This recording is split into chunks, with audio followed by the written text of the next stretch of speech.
Her tiny fingers trembled as she reached for her oxygen mask, but the tube was dead. No air, no sound, no life-supporting hiss. And just 3 feet away, HOA Karen stood with her arms crossed, a smug smile spreading across her face like she'd just won a game. "Maybe now she'll stop making that annoying breathing noise," Karen said, rolling her eyes, completely unaware that my daughter's lips were turning blue. Completely unaware that I was standing right behind her. Completely unaware that this time she had crossed a line she could never walk back from. Because the moment I saw my disabled daughter gasping silently for air, something inside me snapped, and what happened next changed our entire neighborhood forever. Before I take you into the full story, I want to talk directly to you, the one watching this right now. Tell me this in the comments. Which city are you watching my video from? I read every single comment, and I love seeing how many different cities show up. All right, before we begin, please subscribe to the channel. It helps us grow, it helps us reach more people, and it keeps these true justice stories alive. Now, let's start from the exact moment everything went wrong. My daughter Lily is 8 years old. She can't walk without assistance, she uses an oxygen tank when her breathing gets weak, and she's the kindest soul you'll ever meet. She loves drawing butterflies, she says sorry even when she sneezes, and she waves at every neighbor, even the rude ones, especially Karen, our neighborhood's HOA president, a woman whose full-time job, apparently, is spreading misery. She complained about our ramp, our wheelchair-accessible porch, even the sound of Lily's breathing machine. But nothing, and I mean nothing, prepared me for the day she decided my daughter was too loud and switched off her oxygen tank with her bare hands. Let's go back to that moment. Let me show you exactly how it happened. Point to point, no sugarcoating, no skipping anything, because what she did nearly cost my daughter her life. The day started so peacefully, it almost feels insulting now. Like the universe let me enjoy a calm morning just to slam me into the storm that was coming. Sunlight was pouring through the kitchen windows. My daughter was sitting at the table coloring a picture of a blue butterfly, and her oxygen tank was humming steadily beside her. I kissed her forehead, whispered, "I'll be right back, sweetheart," and stepped outside to bring in a package Amazon had dropped off. Just 30 seconds. Just 30 harmless, normal seconds. That's all it took for everything to go wrong. As I walked back toward the door, I noticed something strange. Our front gate was open. We always keep it shut, so Lily's wheelchair can't accidentally roll out if she's close to the porch. And standing right there, blocking my doorway like she owned it, was Karen. Short blonde bob, bright floral blouse, arms crossed, face twisted into her signature, "I smell something unpleasant" expression. I froze. "Move," I said, automatically balancing the package in my hand, but she didn't move. She just glared over my shoulder at something behind me. "What's that noise?" she snapped. I blinked. "Excuse me?" "That machine thing," she said, waving her hand toward my house. "It's loud. It vibrates through the walls. It's disturbing the neighborhood." My heart tightened. She was talking about the oxygen tank. "It's helping Lily breathe," I said sharply. "You know she needs it." Karen scoffed. "Well, maybe she shouldn't breathe so loudly." My brain stuttered. "What?" "You heard me," she said. "HOA rules say excessive mechanical noise is not allowed within earshot of neighboring homes. And her device has been humming all morning. I'm getting complaints." Complaints. She always had complaints. Never any real proof, never any real source, just her need to control everything and everyone. "Karen," I said through clenched teeth, "my daughter's oxygen tank is not negotiable. If you have a problem with it, take it to the board. Stop harassing us." She stepped closer. Too close. So close I had to take a step back. "You think the rules don't apply to you, don't you?" she hissed. "Just because your kid has issues." My jaw locked. I swear my hands shook. "She's disabled," I said slowly, loudly, clearly. "Her oxygen machine stays on. End of discussion." Karen smirked. Not a normal smirk. A villain smirk. "Well," she said lightly, "maybe if you parents stopped babying her, she wouldn't need that noisy thing." A hot wave of anger shot through me, but before I could respond, she brushed past me, right into my house. "Hey!" I shouted, dropping the package as I lunged after her. She moved fast, faster than I expected, marching straight into the living room where Lily sat coloring peacefully. My daughter looked up with round, sweet eyes. "Hi, Miss Karen," she said softly, clueless about the danger in front of her. Karen didn't respond. She didn't smile. She didn't even acknowledge the greeting. Instead, her eyes locked onto the oxygen tank, and she walked straight toward it. "Don't touch that!" I screamed, sprinting across the room. But I was too late. Her fingers wrapped around the valve, and she twisted it off. The hiss stopped. The airflow stopped. The steady beep turned into a silent, terrifying gap. And for a moment, everything froze. My daughter blinked. Once. Twice. Then her breaths became shallow, tiny gasps struggling to pull in air that wasn't there. I lunged at the tank, but Karen stepped in front of it, blocking me like a human barrier. "There," she said proudly. "Peace and quiet." I stared at her in disbelief. No, in horror. "You just cut off her air." I shouted, shoving past her to turn the valve back on. But she slapped my hand away. "Don't make this worse," she said coolly. "You parents let her be dramatic. She can breathe fine without this." Lily's lips were turning pale. Her tiny hand reached for me weakly. Mom," she whispered, barely audible. My heart shattered. I grabbed Karen's wrist and yanked her away from the machine. But she fought back, actually fought me, like she believed she had the right to do this. "Stop overreacting," she screeched. "You're making a scene." I shoved her away, with all the force built from years of her harassment. She stumbled back, shocked that I finally pushed back. But by then, my daughter was slumping sideways, gasping silently, eyes wet with fear. No oxygen, no support, no lifeline. And for the first time in years, I felt something rise inside me that I had tried so hard to bury, the part of me that would burn the world before letting my child suffer. And this was just the beginning. I've replayed that moment so many times that it feels like a scar branded into my memory, the exact second when my daughter's chest tightened, her shoulders curled inward, and those soft, terrified little gasps fought against a silence that should never have been there. My daughter wasn't breathing, and Karen was standing there, proud of herself. Something inside me broke. Not cracked, not bent, broke. I reached for the oxygen tank valve again, and this time Karen lunged to block me, actually grabbing my arm with a force that shocked me. "Stop being dramatic," she snapped. "She's fine. Kids exaggerate. She is disabled." I roared, ripping my arm away. "She needs oxygen." Karen rolled her eyes like I was a child throwing a tantrum. "All I hear are excuses. And honestly, if she's that fragile, maybe she shouldn't be outside making noise." Outside? My daughter wasn't even outside. She was coloring butterflies inside her home. But logic didn't work on Karen. Compassion didn't work on Karen. Not even common sense worked on Karen. She operated on one single principle. If she didn't like something, she would destroy it. But this time, she attacked my child. I didn't think anymore. I moved. I shoved past her, dropped to my knees beside Lily, and started manually adjusting the straps of her oxygen mask. Her breaths were getting weaker, the tiny sounds she tried to make fading into small, panicked wheezes. "I'm here, baby," I whispered. "Mommy's here. Breathe. Just breathe." My voice cracked when I saw her eyes flutter, like she was fighting sleep, dangerous sleep. I reached for the valve again, and Karen grabbed my arm a second time. "HEY," she barked. "Don't turn that back on. I told you it's too loud.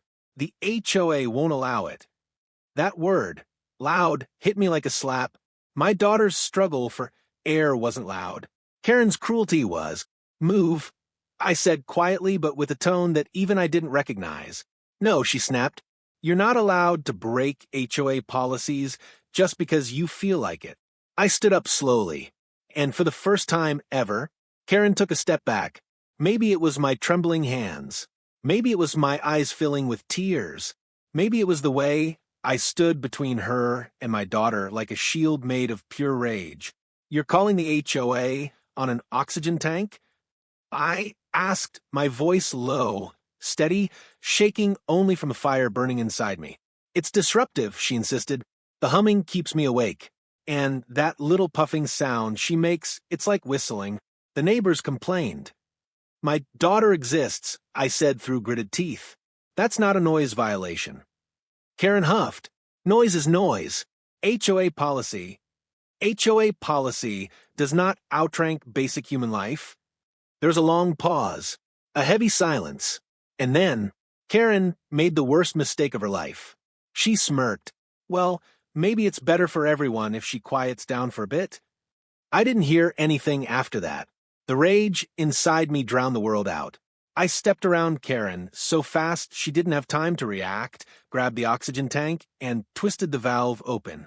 The instant the hiss returned, Lily's body reacted. Like a wilting flower, given water. Her chest lifted, her shoulders relaxed, her breaths deepened. She wasn't okay yet, but she was fighting. I held the mask gently over her face, talking to her softly, even though my hands were still shaking. "That's it, sweetheart, breathe in. You're safe. Mommy's right here." Her fingers curled weakly around my wrist. Relief hit me so hard I felt my knees buckle. But behind me, a storm was brewing. "What do you think you're doing?" Karen shrieked. I turned around, slowly, calmly, like someone who had finally run out of mercy. "I'm keeping my daughter alive," I said. "Get out of my house." "This isn't your house," Karen snapped. "It belongs to the HOA community, which means I can enter if there's a violation. And disabling noisy equipment is well within my authority." "You're not law enforcement," I said. "I am the president of the HOA," she shouted, placing her hands on her hips as if that made her royalty. "I have every right to enforce policy. And you just shoved me. That's assault. I can have you arrested." The irony. She nearly suffocated my child, and she thought I should be arrested? I stared at her in disbelief. But disbelief quickly turned into realization. She wasn't just cruel. She wasn't just petty. She was dangerous. "Get out," I said again, firmer this time. Karen stepped closer, invading my space, lowering her voice. "You think you're tough with your little medical machines," she sneered. "But in this neighborhood I run things. And I will not tolerate noise, especially from a child who shouldn't even be here if she can't handle normal living." My jaw clenched so tight it hurt. This woman, this monster, was talking about my child like she was a burden, like she was disposable. I stood up, my full height, towering over Karen, and I saw something flicker in her eyes, fear. "Good. You crossed a line," I said. "A line you can't offend in any court." Karen snorted. "Court? Please. What judge would take your side? You let your disabled kid disturb the neighborhood with her machine noises." I stared at her for a long moment. Then I said quietly, "You really don't know who you're dealing with, do you?" Karen blinked. "What does that mean?" "You think the HOA is the highest authority in this neighborhood?" I asked. "It's not, and you're about to find out exactly how small your power is." She opened her mouth to argue, but the front door suddenly swung wide open. A neighbor, Mrs. Jenkins, stood there, wide-eyed, holding her phone up. "I heard shouting," she said breathlessly, "and I've been recording for the last 2 minutes. I saw everything." Karen's face dropped. The color drained. Her shoulders stiffened. Her lips parted like she just realized she wasn't the hunter anymore. "You what?" she stammered. Mrs. Jenkins walked inside, her eyes sharp, her voice trembling with anger. "How dare you walk into this house and touch that child's medical equipment?" Karen pointed at her. "Turn that off. You can't record me." "Oh, I can," Mrs. Jenkins said. "This is evidence. And I already sent a copy to 3 other neighbors." Karen swallowed. For the first time, she looked trapped. "Good. You're all overreacting," she muttered weakly. "No," I said, stepping closer. "You endangered a disabled child." Karen stepped back. "You're finished," I whispered. And deep down, Karen knew it was true. Karen stood in the middle of my living room, frozen like someone had just unplugged her brain. Her mouth opened and closed, her eyes darting between me, my daughter, and the phone in Mrs. Jenkins' hand. For the first time since the day she moved into this neighborhood, she wasn't in control. Good. Very good. But the moment wasn't over, not even close. Because as my daughter slowly regained her breath, her small chest rising a little steadier with each inhale, I realized something chilling. If I hadn't come inside those few seconds earlier, Karen would have killed her.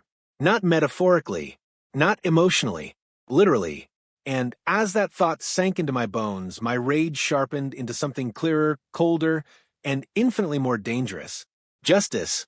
Give me that phone, Karen snapped suddenly, lunging toward Mrs. Jenkins, her confidence returning in a burst of delusion. Mrs. Jenkins stepped back quickly, raising the phone higher. No, don't come near me. That video is illegal. Karen barked. You can't record people inside their homes without permission. I stepped in between them. It's my home, I said, and you entered without permission.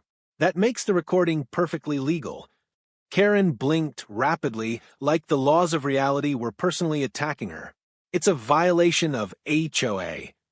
HOA, I said calmly, has no jurisdiction inside private property. Her nostrils flared. You think you're so clever. No, I said, just not a psychopath. Karen's eyes twitched. I could tell she was seconds away from exploding. But before she could release whatever venom she was brewing, another voice came from the doorway. What in the world is going on here? It was Mr. Torres, another neighbor. He looked between the three of us, then saw Lily still weak, still breathing through her mask, and his expression shifted. From confusion, to shock, to horror. My God, he whispered, stepping closer. What happened to her? She turned off her oxygen tank, Mrs. Jenkins said before I could speak. On purpose. Mr. Torres snapped toward Karen so fast she flinched. You what? Karen straightened her blouse, lifting her chin. It was making a loud, buzzing noise. HOA rules state. It was keeping a child alive, he shouted, his voice echoing against the walls. Have you lost your mind? Karen hesitated. Then, unbelievably, she doubled down. She exaggerates. Her kid wasn't dying. She plays it up to get attention. My jaw dropped. Mr. Torres' face went red. You don't get to talk about someone's medical needs. Ever. Karen scoffed. You're all dramatic idiots. Mrs. Jenkins took a step forward. Karen, everyone knows you've had problems with this family since they moved in. You complain about their wheelchair ramp, their accessible van, the little girl's breathing, everything. But this is criminal. Karen's face twisted. Oh, please. You can't arrest me. I haven't done anything wrong. I laughed, a dry, humorless laugh. You trespassed, physically intervened with a life support device, endangered a disabled minor, and prevented me from helping her. You assaulted me. You assaulted her. And you're still standing here like you did nothing? Karen turned red, bright red, her lips twitching in frustration. You people don't understand authority, she hissed. I run this community. I make sure the rules are followed. I leaned forward slightly. And today you broke the biggest rule there is. What rule? She snapped. I held her gaze. You don't get to decide who lives and who dies. Her face went pale. Just then, Lily tugged weakly on my sleeve. Mommy, she whispered through the mask. I knelt beside her instantly. Yes, sweet girl. Her voice was thin and fragile. Did I do something bad? Miss Karen said I was being noisy. That cut deeper than anything Karen had done. I stroked her hair gently. No, baby. You did absolutely nothing wrong. Not one thing.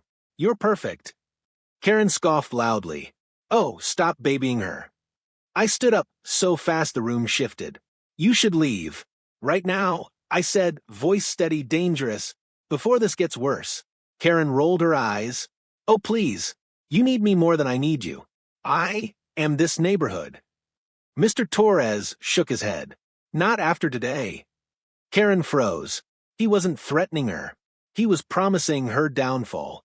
What does that mean? She snapped, suddenly nervous. Mrs. Jenkins lifted her phone. This video is already in 3 group chats. Parents are furious. Retired residents, too. And you know Mrs. Cohen, she's already writing a formal complaint. Karen's eyes darted. Mrs. Jenkins continued, "We're calling an emergency HOA meeting tonight. And I promise you, you won't be president by the end of it." Karen's breath hitched. You can't. I'll sue. No one's afraid of your fake threats anymore," Mr. Torres said. Karen's lip trembled. Her confidence was cracking. Her power was evaporating. But I wasn't done. I stepped toward her slowly. "You almost ended my daughter's life because you were annoyed. Because you didn't like a sound. Because you felt inconvenienced." Karen backed up one step, then two. "This isn't an HOA issue anymore," I said. "This is a criminal act." Karen held up her hands. "And no, you can't call the police. They won't listen. They never listen, they never." Too late, because right then, a sound echoed through the open door. Sirens. Loud. Close. Fast. Karen's head snapped toward the sound, her face draining of color. "Who called them?" she screamed. "I did," Mr. Torres said. The moment I saw the gate open and heard shouting, Mrs. Jenkins added, "And I sent the video." Karen spun toward me. "You can't let them take me. You can't." Her panic was instant, intense, and absolutely delicious to witness. "You endangered my child," I said coldly. "You're lucky you're only facing arrest." Karen shook her head violently. No. You can't do this. I run." "You ran," I corrected. Past tense. She stumbled backward as the flashing red and blue lights painted the walls. The officers approached the door. And Karen looked like a collapsing building. But little did she know, this was only the beginning of her downfall. The moment the police cruiser rolled to a stop in front of my house, the entire atmosphere shifted. Everything felt heavier, sharper, like the world itself had taken a deep breath, preparing for what came next. Karen froze in the middle of my living room, eyes wide, chest rising and falling rapidly, not with remorse, but with fear, real fear, the kind she'd never felt before, because she'd spent years hiding behind HOA titles, complaints, and power games. But today, her shield was gone. 2 officers stepped through the door, a male officer with calm, observant eyes, and a female officer with a stern, authoritative presence. The moment the female officer spotted my daughter, weak, pale, oxygen mask pressed against her face, her expression hardened like stone. "What happened here?" she asked sharply. Before Karen could unleash one of her trademark lies, Mr. Torres spoke up. "She turned off the child's oxygen tank," he said, pointing at Karen. "On purpose. Then she physically prevented the mother from turning it back on." Mrs. Jenkins raised her phone. "I recorded the entire thing." She admitted it out loud. Karen jolted forward, shrieking, "They're lying. They're twisting everything. I was following HOA policy." The officers exchanged a look, one of those silent exchanges that says, "Yep, this one's going in the report as unstable." The male officer spoke calmly. "Ma'am, step away from the family and keep your hands where we can see them." Karen scoffed. "Excuse me? You can't give me orders. I am the HOA president." The female officer cut her off. "You're a suspect in a potential child endangerment case. Title or no title, you will follow instructions." Karen stumbled back a step, like the words physically hit her. No, this is wrong. I was enforcing a rule. The machine was loud and disruptive." The officer walked toward the oxygen tank, examining it with a trained eye. "This is a medical device," she said icily. "A life support system. It buzzes. It makes a whistling noise." Karen squeaked. "It keeps a disabled child alive." The officer snapped back. "You don't get to touch it. Ever." Karen's mouth opened, but no words came out. For the first time since I'd known her, she looked small, insignificant, like she finally realized she wasn't the queen of anything. "Ma'am," the male officer addressed Karen, "we need to ask you some questions." Karen straightened her spine, forcing confidence back into her voice. "I don't need to answer anything without a lawyer." "Good," I said coldly, "because you're gonna need one." Karen shot me a hateful glare. You did this. You all did this. You're ganging up on me. No, the female officer said. You did this. And you did it to a child. That sentence sliced through the room. Karen visibly cracked. She turned toward the door, like maybe, just maybe, she could walk out and pretend none of this happened. But the male officer stepped in her path. Ma'am, don't leave. You are being detained. Karen's voice went shrill.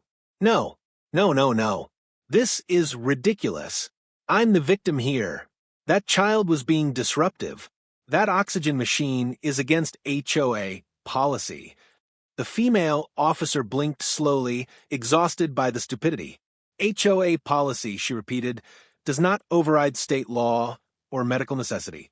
Karen whipped around, pointing a shaking finger at my daughter. She was making noise. She should have been quieter. Kids these days just get whatever they want. My body tensed, but I didn't move, not yet, because the officers were watching closely. The male officer lifted a hand. Ma'am, that will be enough. Karen ignored him. Of course she did. She's always causing trouble, always drawing attention. Her breathing machine is loud, and she acts like she's dying all the time. I stepped forward then. No yelling, no swearing, no shaking, just calm, cold truth. She was dying. Karen flinched. I held her gaze. If I hadn't walked in when I did, she would have suffocated. Because of you. Karen shook her head violently. No, I didn't mean, I wasn't trying to. You're twisting it. Mrs. Jenkins stepped closer. You twisted the valve yourself, Karen. I saw you. You bragged about it. Karen whipped around. You're all lying. The room went silent. My daughter let out a soft, fragile cough, barely audible, but enough to send a shiver through every adult present. The female officer knelt beside her gently. Honey, how are you feeling? Lily whispered through her mask. My chest hurts. The officer's eyes glistened with fury, not at my daughter, but at the woman who put her in this condition. She stood up and turned toward Karen. Ma'am, she said firmly, you are under arrest for child endangerment, trespassing, assault, and interfering with medical equipment. Karen gasped, stumbling backward. No, you can't arrest me. I didn't do anything. The officer continued without pausing. You have the right to remain silent. Anything you say can and will be used against you in a court of law. Karen lunged, not toward the officers, not toward me, toward the door. She actually thought she could run, but the male officer caught her arm instantly, pulling her hands behind her back and securing the cuffs with one practiced movement. Karen shrieked as if the world was ending. This is harassment. I'm being treated like a criminal. I am the HOA president. Mrs. Jenkins couldn't help it. She laughed, a sharp, humorless, beautiful laugh. Not anymore, she said. Karen flailed helplessly as the officers guided her toward the door. This neighborhood needs me, she wailed. You're making a huge mistake. I was only doing my job. No, I said softly. You were abusing your power. Karen looked over her shoulder, eyes wild. You will regret this. All of you. Nobody responded. Nobody needed to. The officers led her out, her cries echoing down the street. Neighbors peeked out their windows, phones recording, whispers spreading like wildfire. The HOA president, the woman who tormented half the community, was being taken away in handcuffs. But even as she disappeared into the back of the police car, I felt no victory. Just wait, because while Karen's arrest was justice, it wasn't the end. Not even close. There were questions to answer, statements to give, and a daughter who needed to feel safe again. And deep down, I knew this arrest wasn't the last we'd see of Karen. Her downfall was only beginning. The police car rolled away, its red and blue lights reflecting off every window in the neighborhood. Karen's screaming grew quieter and quieter until it finally faded into the distance. Silence replaced it. Not peaceful silence. Not healing silence. A heavy, uncomfortable silence, like the whole street was holding its breath, wondering what would happen next. Inside my house, The atmosphere remained tense. Lily was still breathing through her mask, her little fingers curled around mine, her eyes tired and worried. Every few seconds, she'd look toward the door, like she was scared Karen would burst back in. And honestly, I couldn't blame her. Even though Karen was gone, her shadow still felt like it lingered inside our home. Mrs. Jenkins touched my shoulder gently. "You need to take Lily to the ER," she said softly, "just to make sure everything's okay." I nodded. I already knew that. My maternal instincts were screaming it at me. "She's stable now," the female officer added, "but we strongly recommend a full medical evaluation. The lack of oxygen could have stressed her heart or lungs." Lily looked up at the officer timidly. "Am I in trouble?" That sentence cracked something inside me. I leaned closer and brushed a strand of hair from her forehead. "No, sweetheart, you're safe, and you're not in trouble. Not even a little." The officer smiled softly at her, but her eyes burned with anger at Karen. "Your mommy's very brave," she whispered to Lily. "She saved your life." Lily blinked slowly, then leaned her head against my hand. I swallowed hard, pushing down the mix of relief and rage that threatened to spill out. The officers finished collecting statements. "Mr. Torres, Mrs. Jenkins, me." Every detail mattered.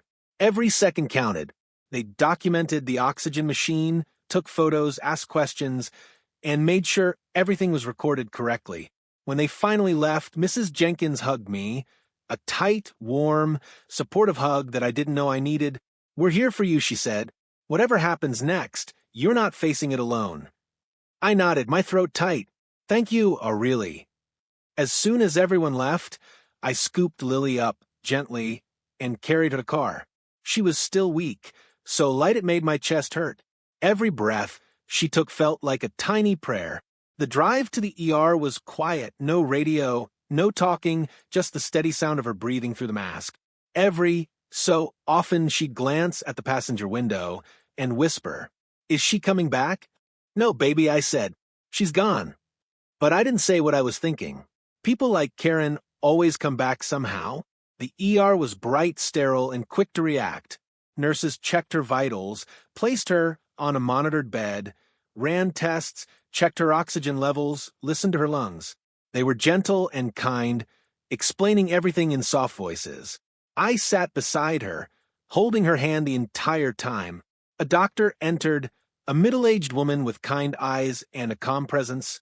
"I reviewed the tests," she said, standing at the foot of the bed. "The good news is that she's stable. Her oxygen levels are back to normal."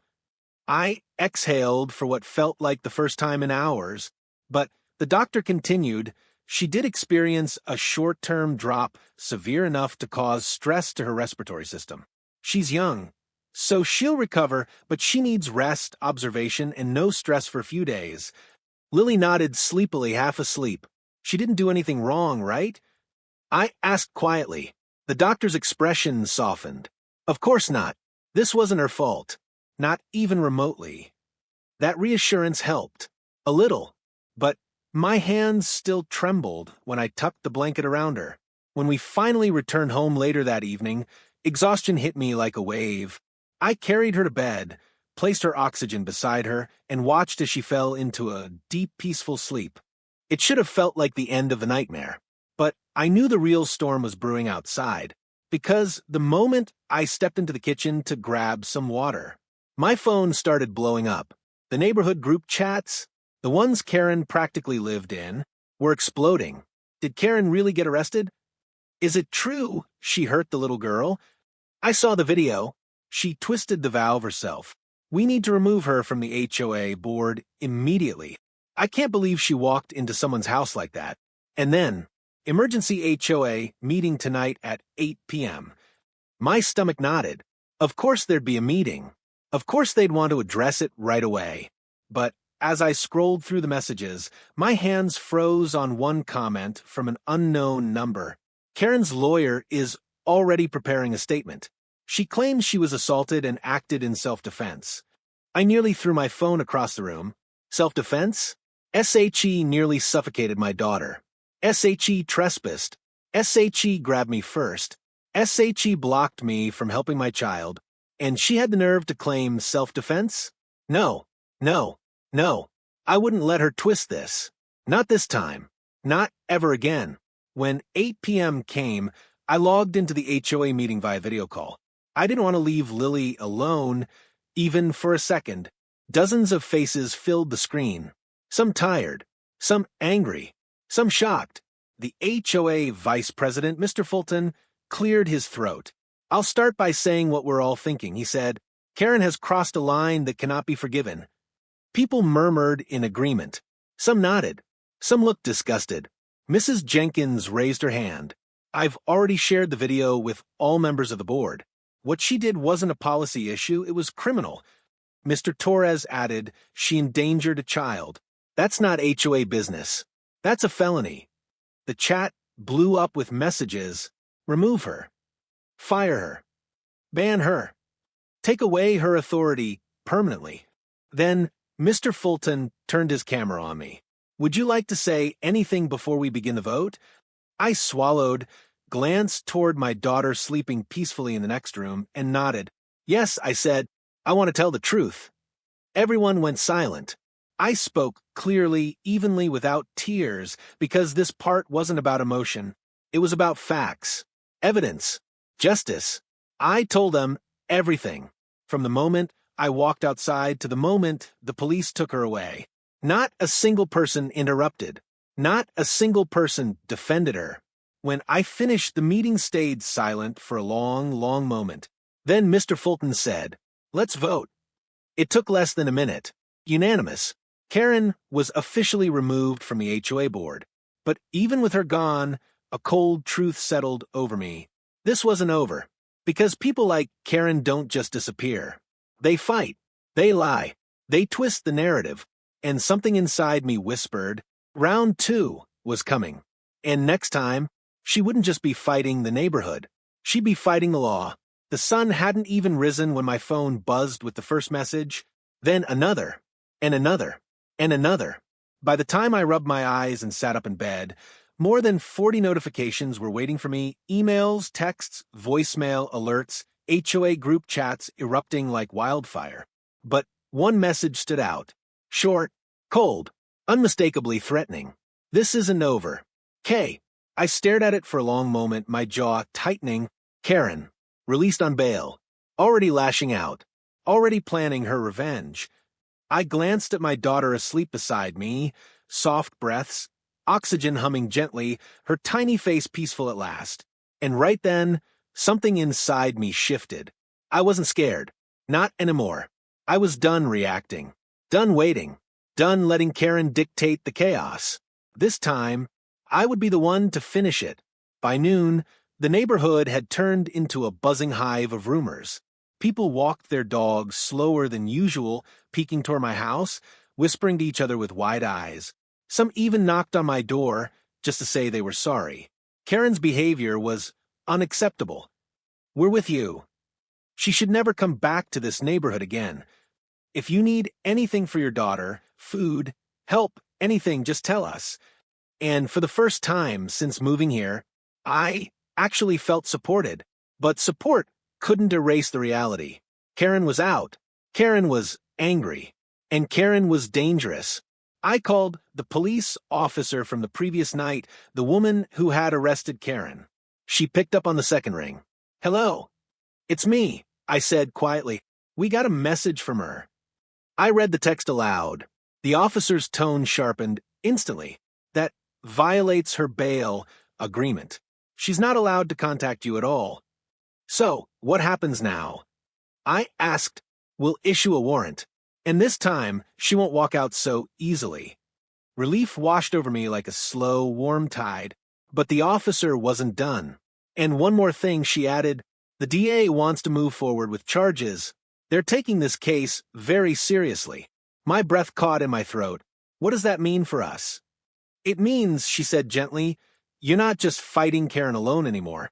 The state is fighting with you. The next week moved slowly but purposefully. I took Lily to follow-up checkups. She smiled more. She laughed again. Her breathing stabilized. But Every time the doorbell rang or a car slowed down in front of our house, her hand would grip mine tighter. "Is she back?" she'd whisper. "No," I always said, and I meant it, because Karen wasn't coming back to this doorstep. She was coming back to court. 3 hearings passed. Karen tried everything. Crossmark claimed she acted in community interest. Crossmark claimed I assaulted her first. Crossmark claimed Lily was faking her breathing issues. Crossmark claimed we had weaponized the HOA against her. But every time she tried to twist the truth, the video spoke louder. Every movement, every word, every cruel smirk. Captured, documented, inarguable. She couldn't escape it. And then came the day of the final hearing. Lily held my hand as we entered the courtroom, her fingers wrapped around mine like she needed to borrow my strength. I squeezed back, letting her borrow all of it. Karen sat across the room, hair messy, face stiff, eyes burning with resentment. She glared at me like I had personally destroyed her life. But I didn't look away. Not this time. Not ever again. This woman had nearly taken my child's breath away. She didn't deserve an ounce of my fear. The judge took his time. He reviewed the evidence, the testimonies, the footage. Then he looked at Karen with a mixture of disappointment and disgust. "Ms. Henderson," he said, "your behavior was not only reckless, it was malicious. You endangered a disabled child's life over a personal inconvenience." Karen's lips trembled. "You trespassed, interfered with medical equipment, physically blocked a parent from helping her child, and demonstrated absolutely no remorse throughout this process." Karen shook her head rapidly. "No, Your Honor, I—" Silence. The judge snapped. She froze. I held my breath. "This court finds you guilty on all charges." "Guilty. All of them." My knees nearly gave out with relief. Karen gasped, gripping the table. "You can't do this. I'm the HOA. "You are nothing in this courtroom," the judge said coldly. "And after reviewing the neighborhood's vote, you are nothing in your HOA either." A few neighbors sitting in the back exchanged satisfied glances. Karen's face twisted into something wild, angry, desperate. But the judge continued. "You will serve community service, pay fines, attend mandatory counseling, and you are legally prohibited from coming within 300 feet of this family for the next 5 years. 5 years. The room exhaled. So did I. Karen erupted. "You'll regret this," she shouted at me as officers approached to escort her out. "You're destroying my life." The officer grabbed her arm. And just like that, she was dragged away, her screams echoing behind her. Her power finally gone. Life didn't magically become perfect after that, but it became peaceful. The neighborhood felt lighter. People smiled more. No more surprise violations on our door. No more harassment. No more fear. And Lily, my brave, beautiful daughter, started recovering emotionally too. One evening she asked, "Mom, am I loud?" I pulled her into my arms, cradling her gently. "No, sweetheart. You're alive. That's never loud. That's beautiful." She smiled, and it healed something in me. We painted the ramp blue together. We planted flowers she picked out. We filled the house with laughter Karen could never silence. For the first time, our home felt like home again. If you're still watching, if you stayed until the end of this emotional journey, I want to talk to you. Protect the vulnerable. Speak up when no one else will. Never let cruelty hide behind titles or power. And if you believe every disabled child deserves safety, dignity, and love, comment below which city you're watching from. Share this video with someone who needs strength today, and please subscribe to the channel. Your support helps us keep telling stories that matter.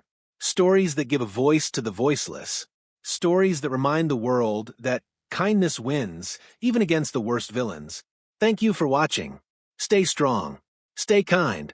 And I'll see you in the next story.